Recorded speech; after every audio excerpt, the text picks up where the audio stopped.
Hi there, this is Tom Lee. I'm chairman of Bitmain Immersion Technologies, and I made this video to explain to you why Bitmain needs to increase its authorized shares. As you know, we're in the midst of our annual shareholder vote, and I want to ask you to vote yes for the authorized shares increase. The details are available in the proxy, and the specific matter I want to talk about is matter of business number 2, to approve the charter amendment to increase the number of authorized shares. Currently, Bitmain has 500 million shares authorized, and we want to increase this to 50 billion. Now, many of you are wondering, why would we be increasing shares by such a dramatic amount? And so I want to explain. The first is Bitmain needs to conduct capital market activities, including at-the-money transactions, or in the future, convertible instruments or warrants or even preferred stock.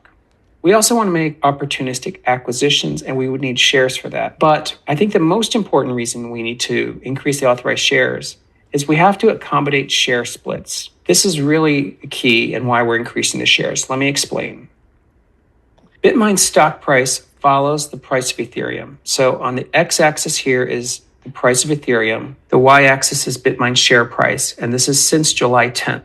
And as you can see, as Ethereum's price has moved up, Bitmain's price has moved. The coefficient in this, it's a rough equation, is roughly 0.015 times the price of ETH plus whatever ETH per share accretion is taking place. Now, keep in mind, Ethereum, in our view, is the future of finance. Larry Fink even wrote about how tokenization is really the biggest innovation in financial market infrastructure since double ledger accounting. And he thinks we're at the beginning of tokenizing all assets. And the good news is most of this is taking place on Ethereum. Look at the number of Wall Street institutions building on Ethereum and look at the total value locked. The majority of this, vast majority of this is happening on Ethereum. And we've talked about this. This is why we think the price ratio of Ethereum to Bitcoin is really the most important to watch. And if Bitcoin gets to 250,000, which is our view, and Ethereum trades at its 8-year average ratio, that's 12,000 Ethereum. If it gets to the 2021 high, that's 22,000 Ethereum. We believe Ethereum is, because it's the future of finance, well, it's going to be a payment rail. That gets to 62,000 Ethereum. But what if Bitcoin gets to 1 million? That would value Ethereum at $250,000.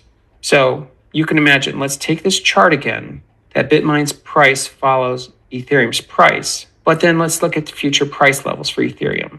22,000, 62,000, and 250,000 Ethereum. Well, using that coefficient, that would put $500 Bitmain share price at 22,000 ETH. At 62,000 ETH, 1,500 is the implied price for Bitmain. And of course, at $250,000, the implied price for Bitmain is 5,000 a share. Now, of course, this is per share levels. These are implied from using Ethereum's price in that coefficient.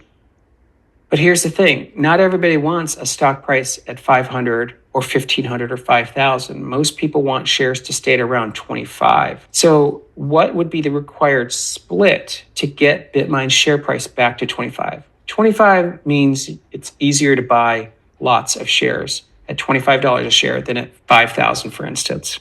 Well, here's the numbers. At 22,000 ETH, the stock price would have to split 20-1 to get back to 25. At 62,000 ETH, the stock would have to split 60-1, and the implied split at 250,000 ETH is 100-1. Well, what does that mean? As you can see, the current shares outstanding is 426 million, and we're trying to get the authorized share count to 50 billion. That doesn't mean we're issuing 50 billion shares. That's what we want the total max shares to be. Well, here's the math. If you split 20-1, the current share count would go to 8.5 billion. If you split 60-1, the share count goes to 26 billion. And if you split 100-1, the number of shares goes to 43 billion. So you could see it's going to be important to increase the total maximum authorized shares.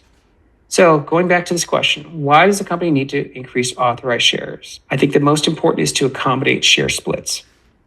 Keep in mind, the shareholder vote deadline is 11:59 p.m. Eastern Time, January 14th. Okay, that's only in a couple weeks, and we would ask you to vote yes. If you want to figure out ways to vote, we did record a message a week ago explaining how to vote your shares. And of course, you're welcome to attend our shareholder meeting on January 15th at the Wynn Las Vegas.